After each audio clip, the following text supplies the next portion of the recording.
Vamos a hablar de el general Cárdenas. Ya mencionamos en una primera lectura del libro Gracias, que trata sobre el humanismo mexicano, que tiene, como he venido sosteniendo, dos pies: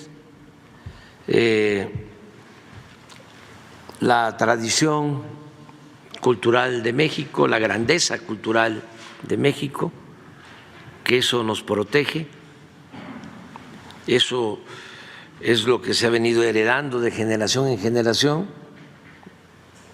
tiene su origen en el florecimiento de las grandes civilizaciones que prevalecieron en la época prehispánica, y eso se mantiene hasta nuestros días y es lo que nos da identidad, idiosincrasia, y por eso el pueblo de México es un pueblo trabajador y es un pueblo fraterno y es un pueblo honesto.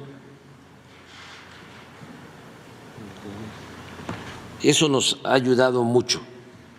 Y lo otro que nos ayuda mucho es nuestra historia política, que es excepcional.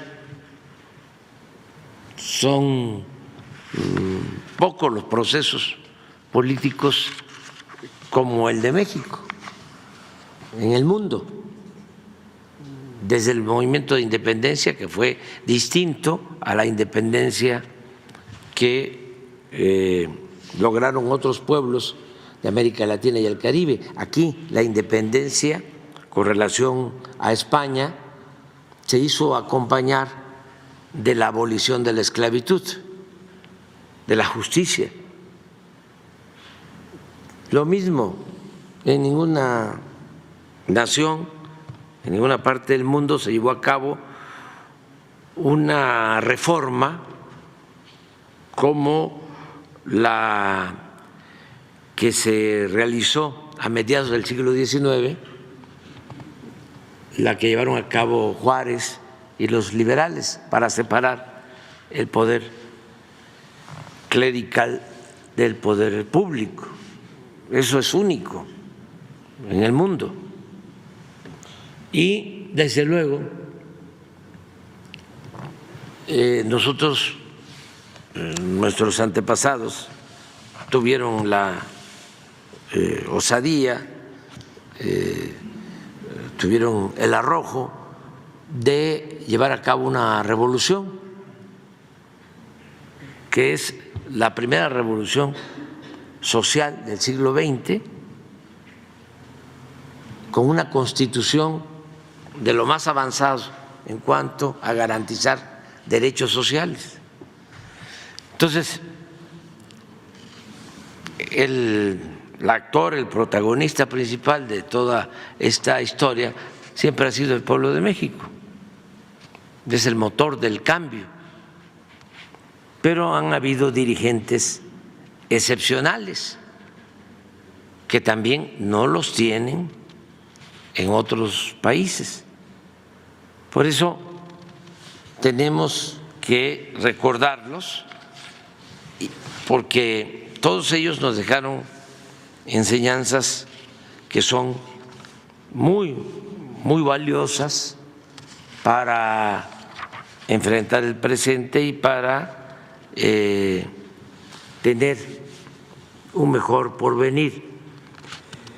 Antes, en el periodo neoliberal, todo esto les parecía anacrónico, obsoleto.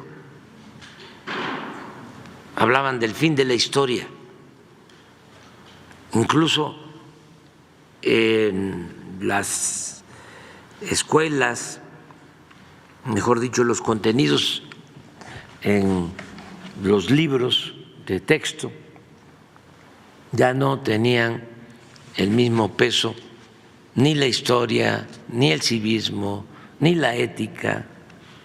Querían que nos olvidáramos de ese pasado glorioso, que es lo que, repito, nos ha protegido siempre.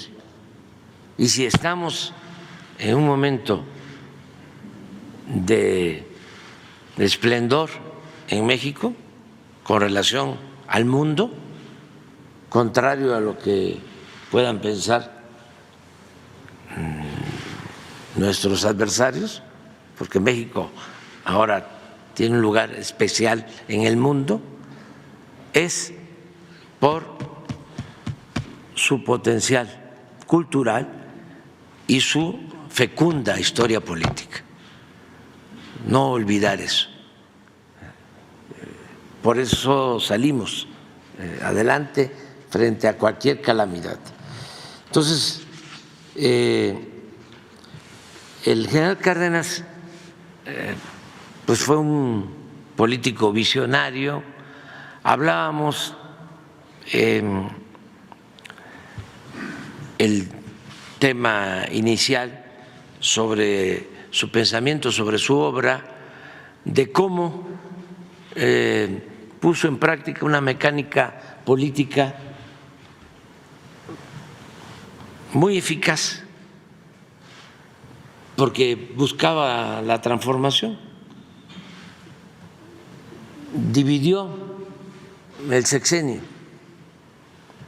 en 3 partes. Los 2 primeros años se dedicó a atender con intensidad y con mucho afecto a los pobres, a los campesinos, a los obreros. Se había llevado a cabo la revolución, pero había transcurrido mucho tiempo y no se habían cumplido los anhelos de justicia de los que participaron en la revolución. Todavía no se entregaba la tierra a los campesinos, no se garantizaba el derecho de los campesinos a la tierra, y es el general Cárdenas el que inicia con el reparto agrario. Y en los 2 primeros años de su sexenio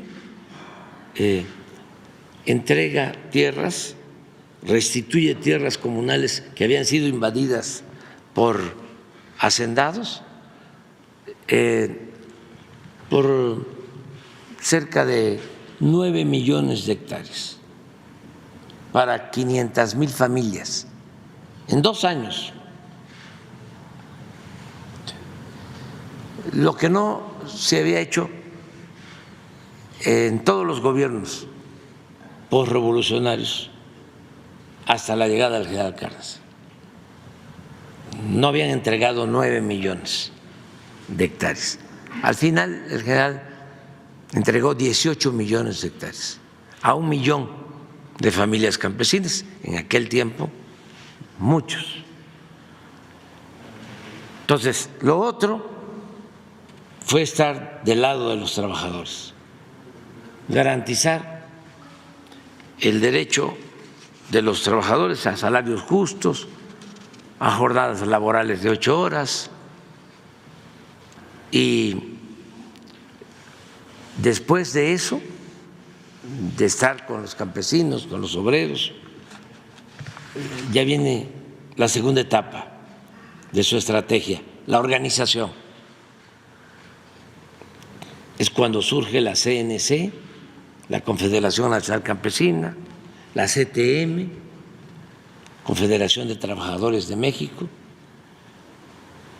y organiza a las masas, organiza a los campesinos, a los obreros, se reforma el Partido Nacional Revolucionario, que se convierte en Partido de la Revolución Mexicana. Y la tercera etapa de su estrategia, ya que la gente, sobre todo los de abajo, están con él, y ya hay organización, entonces empieza a recuperar los bienes que se habían entregado durante el porfiriato a extranjeros. Y así es como se lleva a cabo la expropiación petrolera para recuperar el petróleo, que fue una decisión histórica fundamental. Hace unos días que se conmemoró un aniversario más de la expropiación petrolera, hablábamos, imagínense que si el petróleo no se hubiese recuperado, no hubiese contado México con una palanca para su desarrollo, porque la economía de México durante mucho tiempo y hasta la fecha se apoya en la industria petrolera. Durante todo el periodo neoliberal, de 1983 hasta el 2018, 36 años, el 30% del presupuesto nacional, 30% durante 36 años, provenía de ingresos petroleros. Gracias a eso, pues es que se impulsa el desarrollo del país históricamente, el petróleo de México. Hace unos días el director de Pemex, aun cuando ya se redujo el pago de derechos a Pemex de 65% a 30%, para darle más autonomía y rescatar a Pemex como una empresa estratégica de la nación, aún con esa reducción, Pemex es la empresa que paga más impuestos a la hacienda pública. Paga el doble de lo que paga la empresa con más ingresos en México, la empresa particular, el doble paga Pemex a la hacienda pública. Todavía como un 15% del presupuesto tiene que ver con los ingresos petroleros. Por eso esa decisión del general Cárdenas fue extraordinaria para el desarrollo de México, porque estamos hablando del 38 hasta la fecha. Y recordemos que en este periodo fue cuando se llevó a cabo un crecimiento económico excepcional, lo que se conoció como desarrollo estabilizador. Estamos hablando que de 1940 hasta 1970, 30 años, la economía de México creció en promedio anual 6%. Y sin devaluaciones, sin inflación, sobre todo en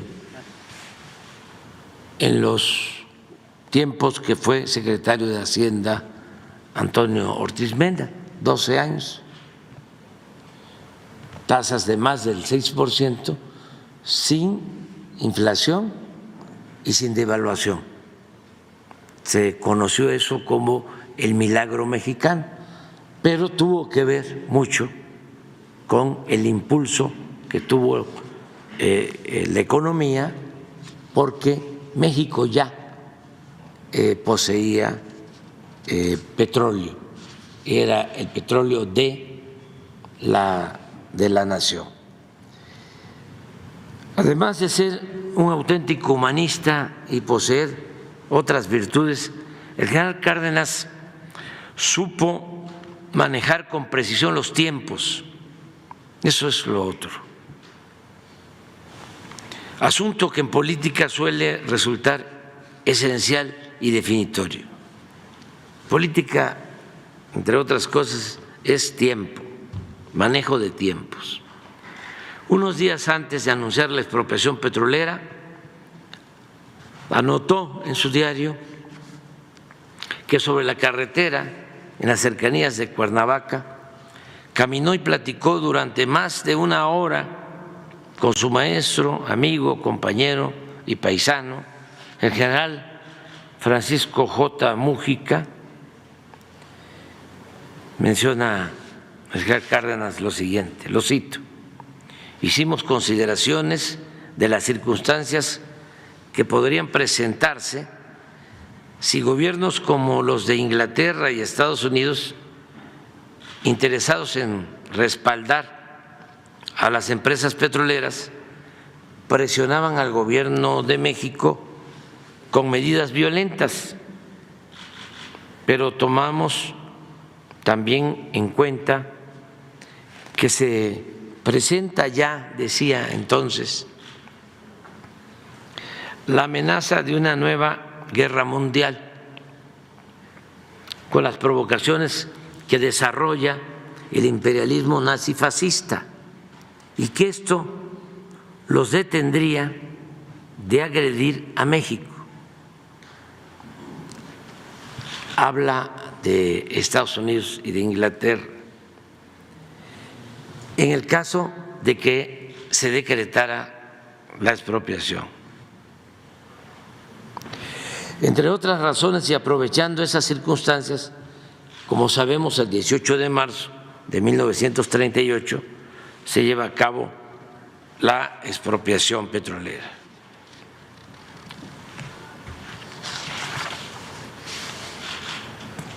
El pueblo respalda esta decisión. Sin embargo, es importante subrayar que la expropiación petrolera, siendo apoyada por la mayoría del pueblo, también fue cuestionada por una minoría. No solo las empresas extranjeras, sino una minoría conservadora que se opuso, aun cuando no le afectaba de manera directa.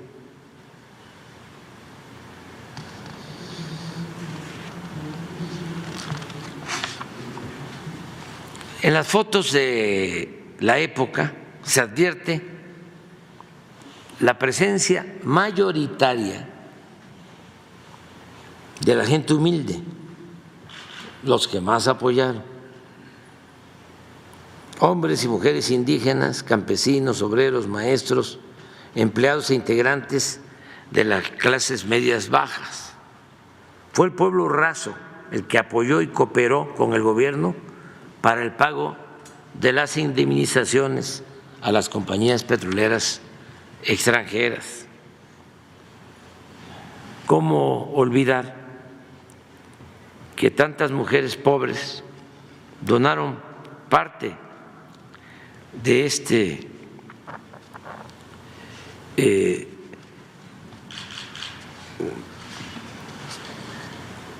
de sus bienes, hasta animales de patio, sus humildes alhajas que poseían para el pago de las indemnizaciones?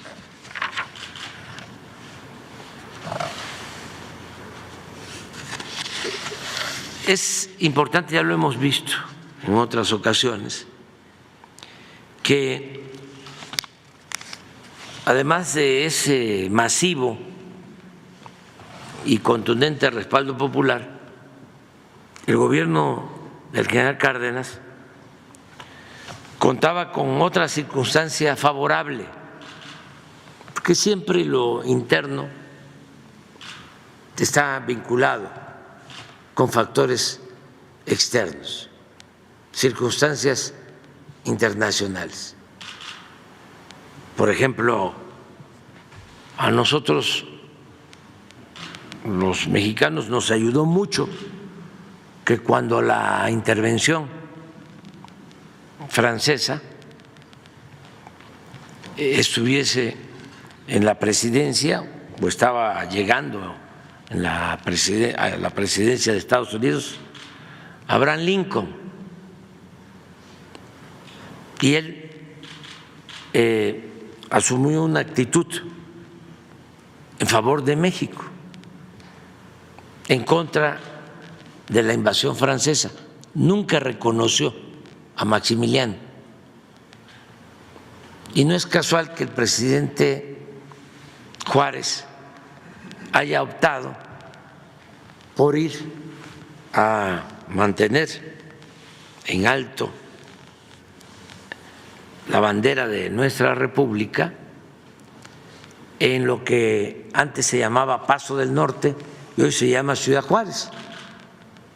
Allí instaló su gobierno, estuvo en el estado de Chihuahua 2 años, en la franja fronteriza.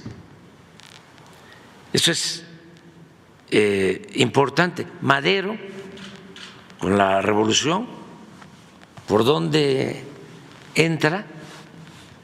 ¿Dónde hacen el periodismo revolucionario los hermanos Flores Magón contra la dictadura porfirista? En Estados Unidos. Y Madero entra también por Ciudad Juárez y ahí se triunfa y ahí se pacta la renuncia de Díaz, de modo que estas circunstancias ayudan mucho. Entonces, cuando la expropiación gobernaba Estados Unidos, el presidente Franklin Delano Roosevelt, que era un gran estadista y fue muy respetuoso de la decisión que tomó el presidente Cárdenas, así como Lincoln fue respetuoso de México, defensor de la independencia de México, y se entendió muy bien con el presidente Juárez. Así el presidente Roosevelt se entendió muy bien con el presidente Cárdenas. Lincoln, republicano; Roosevelt, demócrata.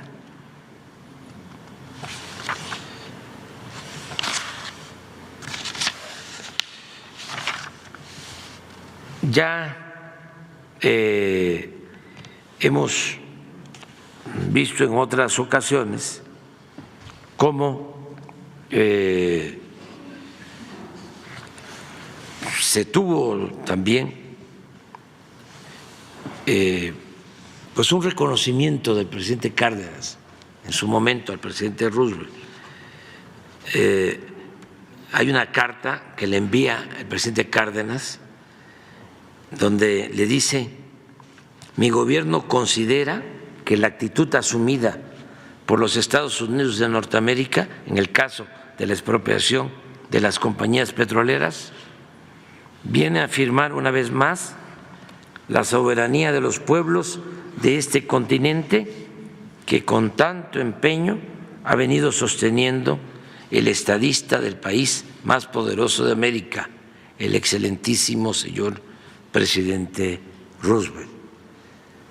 Y además tuvimos la suerte, que en política juega un papel también importante, la suerte, de que el embajador de Estados Unidos en ese entonces en México era Joseph Daniel, que tenía muy buena amistad con el presidente Roosevelt, porque Daniel fue jefe del presidente Roosevelt antes de que Roosevelt llegara a la presidencia.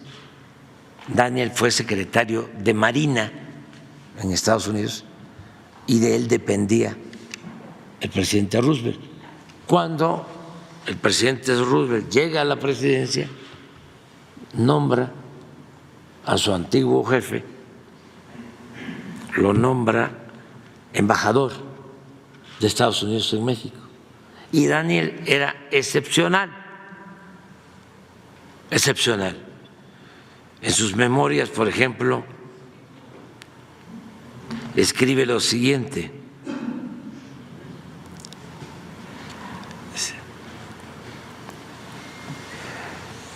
los mexicanos, dice, su postura acerca del conflicto petrolero se resume cuando sostiene que el presidente Cárdenas tenía razón al promover que la riqueza del subsuelo se convirtiera en parte de la economía mexicana.